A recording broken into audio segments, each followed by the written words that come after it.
नमस्कार, candid conversations के नए एपिसोड में आपका स्वागत है। मैं दर्शकों से माफ़ी माँग लूँ कि आज ये एपिसोड थोड़ा लेट ब्रॉडकास्ट हो रहा है, क्योंकि मैं और अभय दुबे सर दोनों लोग अमेरिका में हैं और हम लोग वेस्ट कोस्ट पे हैं, जो पश्चिमी छोर है अमेरिका का, और वहाँ पे भारत और अमेरिका का जो समय का अंतर है, वो करीब 12.5 घंटे का है।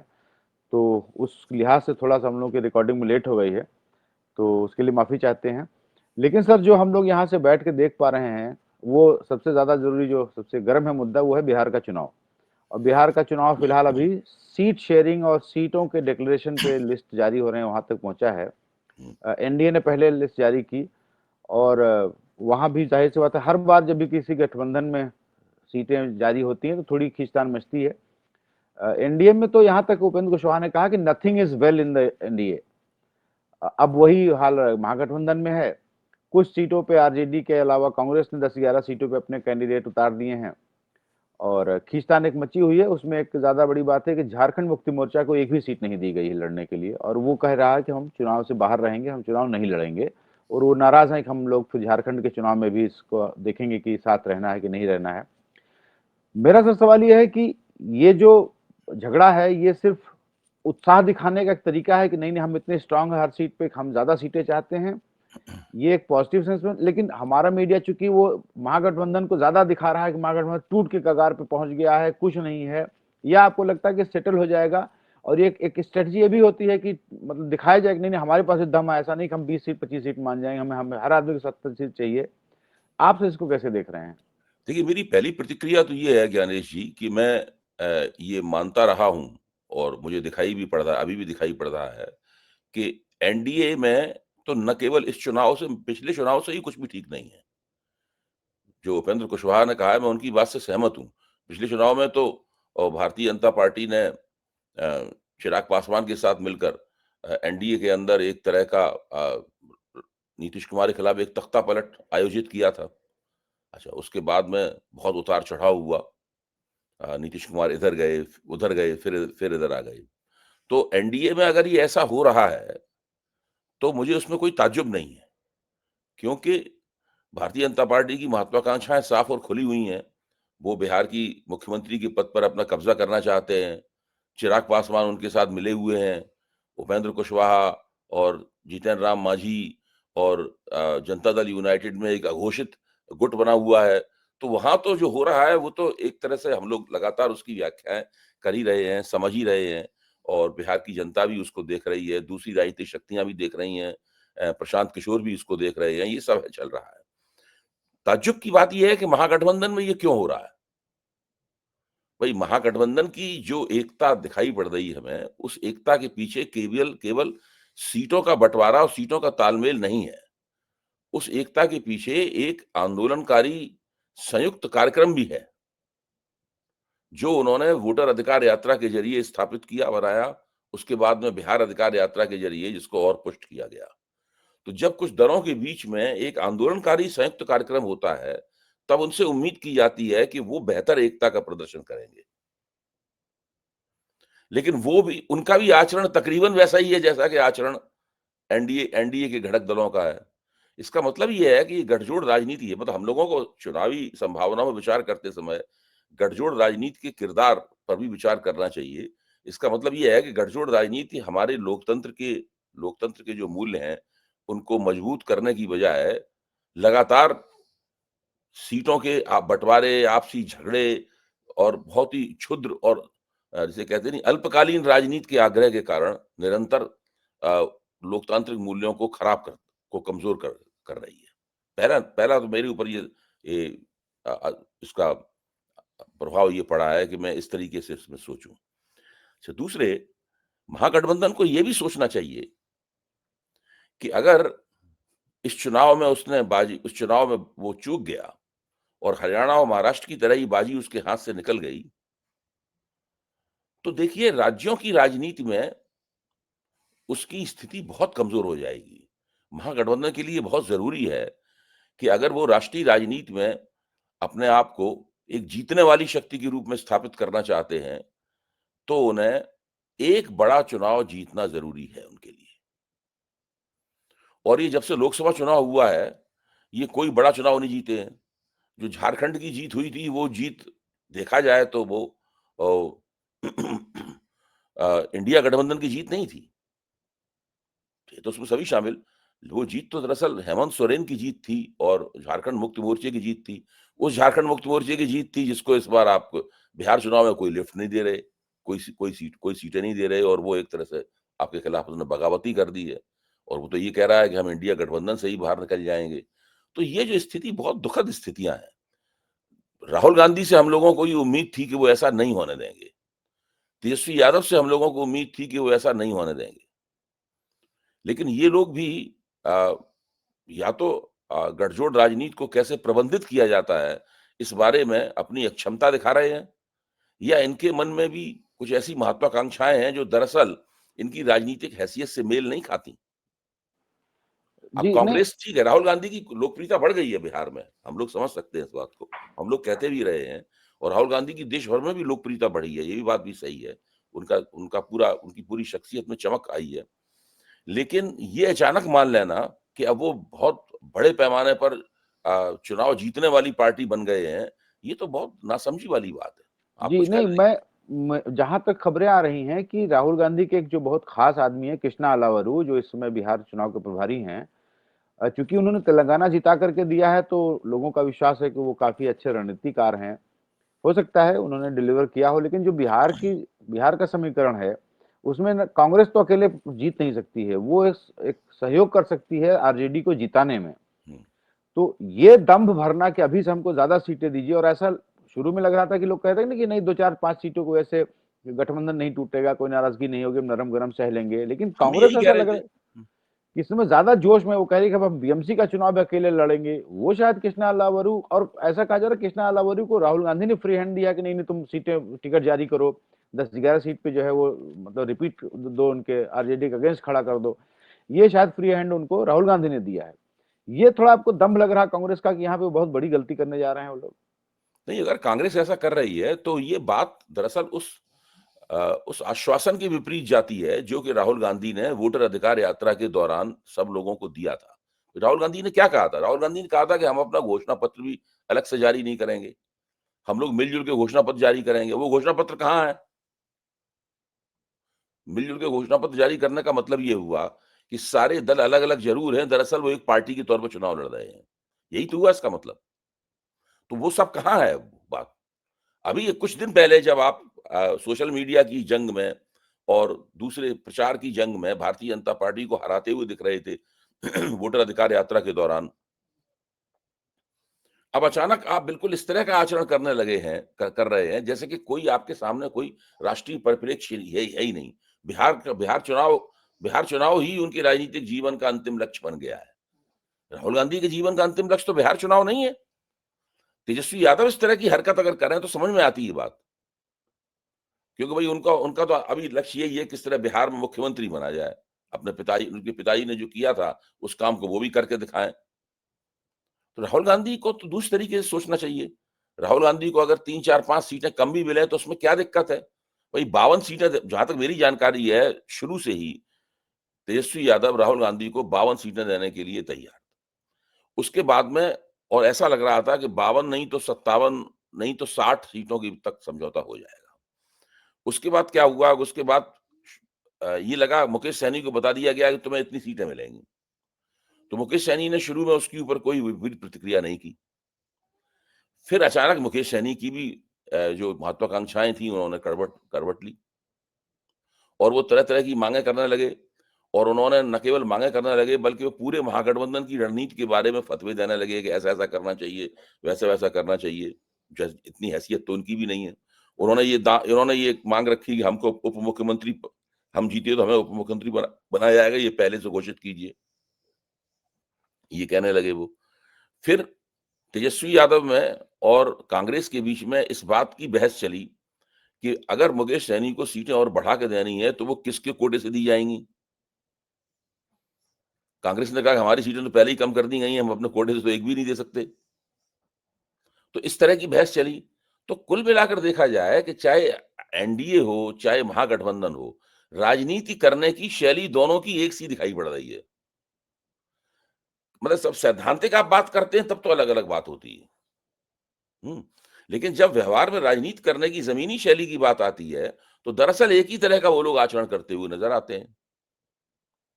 ये तो बहुत अफ़सोस की बात है। मुझे जी, लगता है कि महागठबंधन अपनी भविष्य की संभावनाओं को ऐसा करके कमज़ोर कर रहा है। एनडीए जिस प्रकार की राजनीति की नुमाइंदगी करता है, मुझे उसमें ज़्यादा दिलचस्पी नहीं है कि उसकी भविष्य की संभावनाएँ कमज़ोर हो रही हैं या मजबूत हो रही हैं। लेकिन महागठबंधन की राजनीति में मेरी दिलचस्पी है।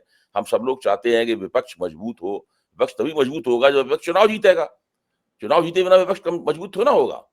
विपक्ष केवल बयान जारी करके और सड़क पे यात्रा निकाल कर या रोड शो कर कर या बहुत अच्छे सुंदर कपड़े पहनकर या लोगों के पास ये यात्राएं करके तो मजबूत वो भी एक मजबूत होने की प्रक्रिया है, लेकिन उस सबका परिणाम तो चुनाव जीतने में निकलना चाहिए। वरना आपकी यात्राएं, आपकी नारेबाजी, आपने जो जो कुछ भी किया वो सब बेकार है। फिर तो जी, एनडीए ये कहेगा भाई ये यात्राएं वात्राएं निकालते हैं सब फालतू टाइप का इनके प्रपंच होते हैं, ये करते रहते हैं अपने, जनता हमें पसंद करती है। अगर अभी भी बिहार में एनडीए ने चुनाव जीत लिया तो वो यही तो एनडीए कहेगा कि जनता तो हमें पसंद कर रही है। राहुल गांधी की जो रफ्फाजी है बेकार की बातें कर रहे हैं। व्यर्थ में एक्सरसाइज कर व्यर्थ में कवायद करते रहते हैं यात्राओं की। क्या फ़र्क पड़ा? कुछ नहीं पड़ा। और फिर उसको ये तर्क भी कहने के लिए मिल जाएगा कि 2024 में जो लोकसभा में हमारी सीटें कम हुई, वो तो छोटी-सी एक लड़खड़ाहट थी। जो कि प्रबंधन की समस्या थी वो हमने दूर कर ली है अपनी। हम चुनाव दर चुनाव जीतते चले जा रहे हैं। उनका जी, ये तर्क बनेगा। वो उनका जो नैरेटिव कमज़ोर हो रहा था, वो नैरेटिव मजबूत हो जाएगा फिर से। और जी, बहुत से उनके समर्थक भी जो उनकी क्षमताओं पर शक करने लगे थे, वो उनके साथ मजबूती से आ जाएँगे कि भाई पार्टी तो यही है, जीतती तो यही है। जी। सर एक जो फैक्टर इसमें प्रशांत किशोर हैं, प्रशांत हुँ, किशोर ग्राउंड पे कितना है मुझे नहीं पता, लेकिन वो मीडिया किसी को में नहीं बहुत पता है। छाए हुए हैं। जी। मी मीडिया में बहुत छाए हुए हैं, हर आदमी उनका इंटरव्यू ले रहा है। ऐसा लग रहा है कि इंटरव्यू देने के लिए और कोई मिल ही नहीं रहा उन लोगों को, मतलब सारा मीडिया जो है TV media, even social media के चैनल्स, जी। सिर्फ़ उन्हीं का इंटरव्यू ले रहे हैं। वो और भाजपा वाले शायद इंटरव्यू देना नहीं चाहते होंगे क्योंकि उनके पास कुछ कहने के लिए होगा नहीं। कांग्रेस या आरजेडी का वो लेना नहीं चाहेंगे क्योंकि उनको क्यों पॉपुलैरिटी दी है। उनको एक मिल गया प्रशांत किशोर। प्रशांत किशोर जी खूब इंटरेस्टेड भी रहते हैं इंटरव्यू देने में और उल्टे-पुल्टे सवालों के उल्टे-पुल्टे खूब जवाब भी देते हैं। लेकिन सर वो जिस तरीके से इस समय बीजेपी और खास करके सम्राट चौधरी पे हमलावर हैं, उनकी शैक्षिक योग्यता को लेके, उनके क्रिमिनल केसेस को लेकर के ये कहा जा रहा था कि शायद बीजेपी को लाभ पहुँचाएँगे और जो भी एंटी इनकम्बेंसी वोट्स है, उनके नीतीश कुमार के खिलाफ वो ले जाएँगे। लेकिन सर आपको लगता नहीं कि ये करके वो बीजेपी को ज़्यादा डैमेज कर रहे हैं और मामला त्रिकोणीय हो गया है? देखिए वो भारतीय जनता पार्टी को नुकसान तो पहुँचा रहे हैं, लेकिन मैं नहीं मानता हूँ कि मामला त्रिकोणीय है। अ, अभी ऐसे संकेत नहीं दिखाई पड़े हैं कि समाज का कोई एक बहुत बड़ा हिस्सा, बहुत बड़े हिस्से ने तय कर लिया है या वो तय करने जा रहा है या वो इसके ऊपर सोच रहा है कि वो प्रशांत किशोर को एनडीए और महागठबंधन एनडीए बनाम महागठबंधन की जो राजनीति है उससे अलग हटकर प्रशांत किशोर को वोट देगा। प्रशांत किशोर के पक्ष में मैं दूसरे तरीके से सोचता हूँ। मेरा मानना यह है कि भारत की जनता किसी भी कोने में हो, नई पार्टियों की प्रतीक्षा कर रही है। वो नए नेताओं की प्रतीक्षा कर रही है। वो ढूँढ रही है कि भाई कोई नई राजनीतिक ताकत प्राप्त हो। ये सब जगह दिखाई पड़ता है। इस चीज़ की आहट हम लोगों को आम आदमी पार्टी के प्रयोग की सफलता से मिली थी। जब अरविंद केजरीवाल आम आदमी पार्टी बना रहे थे, उस वक़्त मैंने एनडीटीवी पे साफ तौर पे कहा था कि इनको पार्टी नहीं बनानी चाहिए, इनको चुनाव नहीं लड़ना चाहिए। ये बिल्कुल काजल की कोठरी है, इसमें बहुत बुरी इनकी हालत होगी और ये चुनाव जीत ही नहीं पाएँगे। मैंने शंकर गौर नियोगी का उदाहरण दिया था, वो बहुत ही लोकप्रिय आंदोलनकारी नेता थे। शंकर गौर नियोगी बहुत ही प्रभावशाली थे। मैं व्यक्तिगत रूप से उन्हें जानता था, मेरी उनसे कई बार बातचीत हुई थी। और जब उन्होंने चुनाव लड़ने का फैसला किया, तो पता चला कि उनके आंदोलन में तो चुनाव की ज़मीन पर 2 कदम चलने की भी दम नहीं है। लेकिन अरविंद केजरीवाल ने हम लोगों को गलत साबित किया, हमारे ऐसे लोगों को। उन्होंने बताया कि शंकर गौर योगी ने जब राजनीति में प्रवेश करने का फैसला किया था, वो क्षण दूसरा क्षण था। आज का क्षण ये है कि आज नई राजनीतिक शक्तियों के पैर जमाने की गुंजाइश पैदा हो गई है क्योंकि जनता अ, पुराने नेताओं और पुराने पार्टियों से उकता चुकी है। जनता उनसे बोर हो गई है, उसको नई ताकतें चाहिए। प्रशांत किशोर को जो बिहार में समर्थन प्राप्त हुआ है, उस समर्थन प्राप्त होने में भी इस जन भावना की भूमिका है।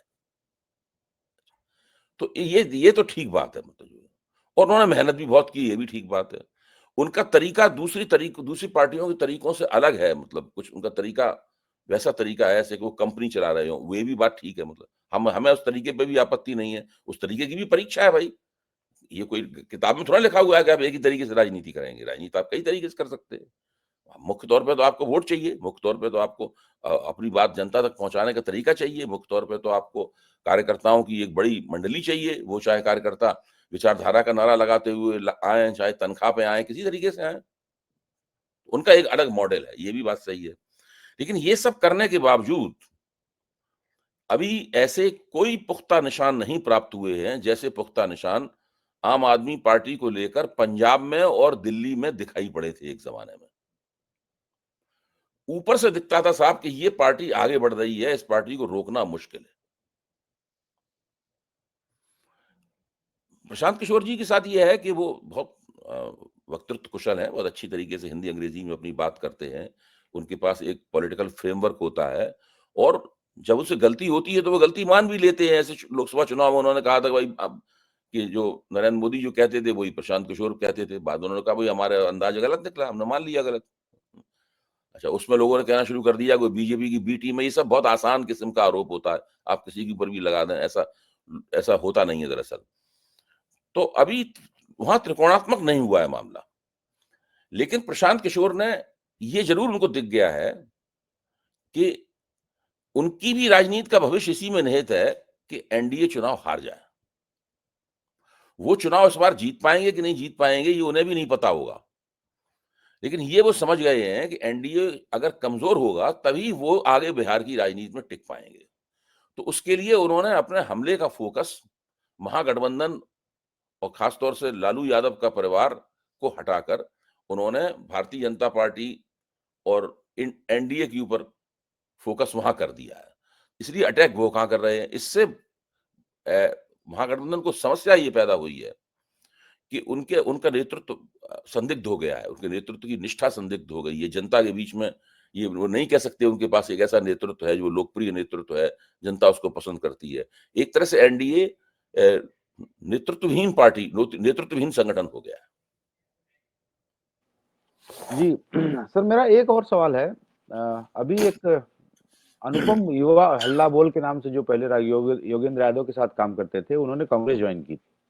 उनको सुपौल से टिकट दिया गया, कांग्रेस ने टिकट दिया और टिकट मिलने के तुरंत बाद उनके खिलाफ एक कैंपेन शुरू किया गया सोशल मीडिया पे, उनके पुराने ट्वीट्स को निकाल करके कि उन्होंने कभी आज के 12-14 साल पहले राहुल गांधी और प्रियंका गांधी और रॉबर्ट वाड्रा के खिलाफ बहुत सारे ऑब्जेक्शनेबल ट्वीट्स किए थे। बहुत सारे लोगों ने वो ट्वीट्स किए हैं और अब फाइनली उनका टिकट काट करके किसी और को दे दिया गया है। मेरा सर सवाल ये है कि ये जो कांग्रेस की बार बार की लड़खड़ाहट है कि या तो आपने उस आदमी को जो आपने अभी ज्वाइन कराया होगा 3-4 महीने पहले, तब भी आपको ये बात पता रही होगी कि वो आदमी पहले दूसरे एक संगठन के साथ थे, दूसरे टाइप की पॉलिटिक्स करते थे और अब अगर आपने टिकट दे दिया है तो या तो आपके पास आपने रिसर्च नहीं की कि इनके अगर ऐसे कोई ट्वीट्स हैं या इनके क्या विचार हैं, और अगर दे ही दिया मान लीजिए तो इसमें टिकट काटने की क्या बात थी। मतलब अगर आपने दिया था तो कुछ सोच समझ के उनकी विनेबिलिटी को आपने असेस किया होगा कि हाँ ये कैंडिडेट वहां के लिए ठीक है, ये वहां जी सकते हैं सुपौल में।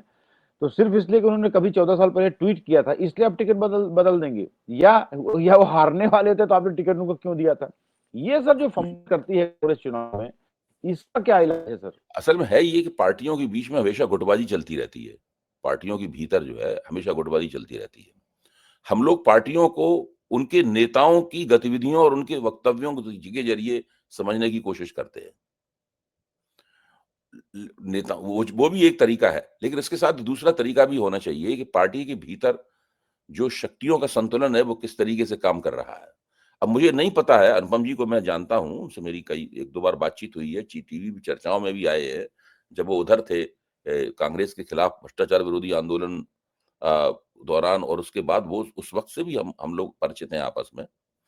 अभी कांग्रेस जब उन्होंने कांग्रेस की सदस्यता ग्रहण की, तो कांग्रेस ने उन्हें अपना प्रवक्ता बनाया और उन्होंने कई बार टीवी पर बहुत अच्छी तरीके से योग्यतापूर्वक कांग्रेस का पक्ष उन्होंने रखा। वो बहस में नाराज़ नहीं होते थे और मुझे तो लगता ये है कि वो काफ़ी शिष्ट भाषा का प्रदर्शन किया करते थे, भारतीय जनता पार्टी के प्रवक्ताओं से अगर आप तुलना करें तो। अब उनके पुराने ट्वीट्स की मुझे जानकारी नहीं थी, ना मुझे उनकी कोई याद थी, बात भी वो बहुत पुरानी हो गई। तो मुझे लगता है कि पार्टी के भीतर कोई ऐसा एक गुट है, जो उनको पार्टी का प्रवक्ता बनाए जाने के भी खिलाफ रहा होगा और टिकट दिए जाने के खिलाफ तो रहा ही होगा। तो उसने उनके खिलाफ कोई वहाँ पर तिकड़म कर दी। अच्छा, अब ये तो नेतृत्व को चाहिए था कि वो इस तिकड़म में ना फँसता। भाई पार्टी प्रवक्ता तो किसी गुट ने नहीं बनाया होगा, पार्टी प्रवक्ता तो नेतृत्व ने हाँ किया होगा ना, वही लिस्ट आई होगी उनके सामने, चाहे वो राहुल हों, चाहे प्रियंका हों। ऐसा इस बातचीत समझा जाता है कि प्रियंका ही शायद उनसे ज़्यादा नाराज़ होंगी कि उनके जो ट्वीट्स थे, उसमें प्रियंका के ऊपर ज़्यादा कुछ ओछे किस्म के आक्षेप किए गए थे। तो जो भी रहा हो मुझे लगता है कि इस बात को भूल जाना चाहिए था और इस बात को महत्व नहीं दिया जाना चाहिए था।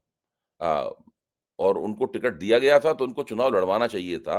वो जिस तरह से राजनीति के बारे में सोचते हैं, जो उनकी भाषा शैली पिछले दिनों निकल कर आई है, जिस तरह से उन्होंने अपनी बेरोज़गारी के खिलाफ आंदोलन में उन्होंने अपने आप को स्थापित किया है, वो बेरोज़गारी के खिलाफ बहुत सारे आंकड़े लेके आते हैं, जो राहुल गांधी को भी मेरे ख्याल से पसंद होंगे। यहाँ तक कि तेजस्वी यादव का बेरोज़गारी को लेके पिछले चुनाव से लेके जो वो आग्रह रहा है, उसको मुद्दा बनाने के बारे में, उसमें अनुपम जैसा व्यक्ति ठीक से फिट होता है। तो ये भी महागठबंधन की तरफ से आने वाली एक अफ़सोसनाक खबर है। इस खबर से भी नहीं लगता कि महागठबंधन को हमें बहुत उम्मीद की निगाह से देखना चाहिए। जी। क्योंकि अंततः है क्या? अंततः है क्या? अच्छा मान लीजिए, आज हम आपसी चर्चा में एनडीए की आलोचना कर रहे हैं, महागठबंधन में संभावनाएँ देख रहे हैं। अच्छा एक बार फर्ज़ कीजिए महागठबंधन चुनाव जीत के सरकार में आ जाता है। तेजस्वी यादव मुख्यमंत्री बन जाते हैं, कोई उप मुख्यमंत्री बनता है, सब लोग अपने सत्ता में। तो उसके उसके 6 महीने बाद हम लोगों को लगेगा अरे भाई ये तो वही काम कर रहे हैं सब, जो कि वो ये काम कर रहे थे। तब फिर हमें अफ़सोस होगा उसके ऊपर। तो इसलिए अगर हमारे पास कोई बातें हमें गलत लग रही हैं तो उनको स्पष्ट रूप से हमें कहना चाहिए। जी। सर एक मैं आखिरी सवाल कर लूँ दिवाली चूँकि अभी कल बीती है और जो यहाँ पे खबरें आ रही हैं कि दिल्ली का जो इस समय एक्यूआई है, वो कुछ 999 है मतलब 1000 है। लेकिन जो मैंने वो वीडियो देखा उस डिवाइस में 3 ही डिजिट का वो डिवाइस थी, तो अगर शायद 4 डिजिट की डिवाइस होती तो वो 4 डिजिट्स में भी होता वो एक्यूआई। और बीजेपी और जो बीजेपी के समर्थक वो इस बार बहुत मतलब खुश हैं कि इस बार हमें परमिशन मिल गई थी पटाखे जलाने की और हमने इतना पटाखा जला दिया है कि आप मतलब साँस लेने लायक नहीं रह गया। हम लोग सर अमेरिका में हैं, मैं अभी बाहर देख रहा था, अगर मैं एक बार कैमरा घुमाऊँ और ये शायद दिखे बाहर का, जी। आप ये देखिए ये वेदर आपको कितना क्लियर और कहाँ तक दिख रहा है ये। हुँ, हुँ। ये खिड़की से बाहर का नज़ारा है। जी, मैं जी। कह रहा हूँ कि आप ऐसा इमेजिन नहीं कर सकते दिल्ली और आस-पास के शहरों में कि आपको इतना क्लियर वेदर और इतना क्लियर आसमान दिखे। हुँ, ये कौन-सा समाज बन गया हमारा कि पटाखे फोड़ के और दूषित कर देना ही हमारी विजय है। हुँ। ये कैरेक्टर जो सर हमारा बदल रहा है और उसके लिए सरकार ज़िम्मेदार है। सरकार का जो ये एक पूरा इकोसिस्टम है कि हम लोग उसको एक कैंपेन चलाएँगे कि पटाखा फोड़ना ही फोड़ना है। हमारे ये वैदिक नियम है हमारे कि पटाखा फोड़ेंगे। पता नहीं कब वो कहाँ वेदों में लिखा गया है फोड़ने के लिए पटाखे। ये सब जो कैरेक्टर बिल्डिंग होता है ये एक बड़े नेता की ज़िम्मेदारी होती है। ख़ास करके मेरा नरेंद्र मोदी से है कि आप देश के सबसे बड़े नेता हैं। आपको ये कहना चाहिए कि नहीं भई देश को साफ-सुथरा बनाइए, साँस लेने लायक पर्यावरण रखिए। लेकिन ये इसमें नरेंद्र मोदी बुरी तरीके से फेल हुए हैं। लेकिन उस पटाखे छोड़ने के ऊपर तो ज्ञानेश हर साल प्रतिबंध रहता था और उस नहीं, पूरी प्रक्रिया को संयमित करने इस की कोशिश बार की इस जाती बार थी, इस बार कोर्ट्स प्रतिबंध हटा लिया गया क्या? हाँ, इस बार कोर्ट से कुछ उनको एक लूज़ली परमिशन मिल गई थी कि आप इको फ्रेंडली पटाखे जला सकते हैं और क्या-क्या जला सकते हैं। लेकिन वो जैसे ही आपने थोड़ा-सा खोला तो इको फ्रेंडली और नॉन इको फ्रेंडली कौन नापेगा जाकर के? सारे पटाखे फूटे, सारी चटाइयाँ फोड़ी गई, सारे जो नॉर्मल पटाखे होते हैं वो फोड़े गए इस बार। और भयानक प्रदूषण है इस समय दिल्ली में। जो लोग दिल्ली के दर्शक होंगे वो कमेंट करके बताएँगे कि क्या हालात है वहाँ पे। देखिए, ये अक्टूबर-नवंबर का समय जो होता है, वैसे भी दिल्ली में पर्यावरण के लिहाज से, खराब आबो-हवा के लिहाज से बिल्कुल गैस चैम्बर बन जाती है दिल्ली और उसमें पराली वाला मामला भी उसके अंदर शामिल होता है। उसके बाद में दिल्ली में लगातार अ, इमारती काम चलता रहता है, कंस्ट्रक्शन चलता रहता है, वो कभी बंद ही नहीं होता। दिल्ली वास्तव में एक विकासशील शहर है मतलब, उसका विकास कभी भी बंद नहीं होता है। जबकि हम इतने दिनों से हम और आप करीबन 1 महीना पूरा होने जा रहा है, अमेरिका घूम रहे हैं। आपने इस तरीके से निर्माण कार्य होते हुए अमेरिका में देखा है? इससे निरंतर धूलें उड़ती रहें। न्यूयॉर्क में ज़रूर हम लोगों ने देखा कि एक हवाई अड्डे का नवीकरण वो लोग करा रहे हैं। जॉन एफ कैनेडी हवाई अड्डा जो है उनका, उसको और बड़ा विस्तार कर रहे हैं। उसकी वजह से पूरे न्यूयॉर्क में तरह-तरह के फ्लाईओवर वगैरह बन रहे हैं। तो उसकी वजह से वहाँ पे कुछ नज़ारा दिल्ली जैसा हम लोगों को दिखाई पड़ा। बाकी जगह तो ऐसा नहीं है। बाकी अमेरिका में तो लगता है वो अमेरिका विकास हो चुका है। अब विकास का वो लाभ विकास का फल भोग रहा है। भारत का विकास जब से मैं पैदा हुआ हूँ तब से बंद ही नहीं हुआ है और आगे मेरे मरने के बाद भी जारी रहेगा, मेरा ये मानना है। तो ये स्थिति वहाँ की है।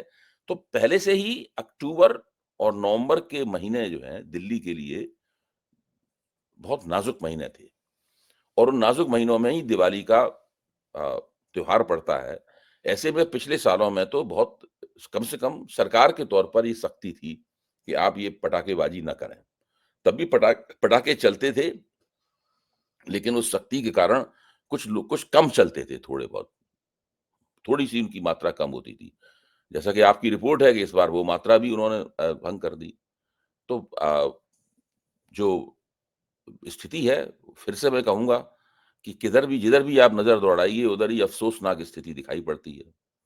और जो पूरा धार्मिक आग्रह है यह काम करने के लिए, अब धार्मिक आग्रह जो होते हैं, उन धार्मिक आग्रहों में बहुत सारे आग्रह ऐसे होते हैं जिनके प्रति हम लोग आलोचना भाव रखते हैं।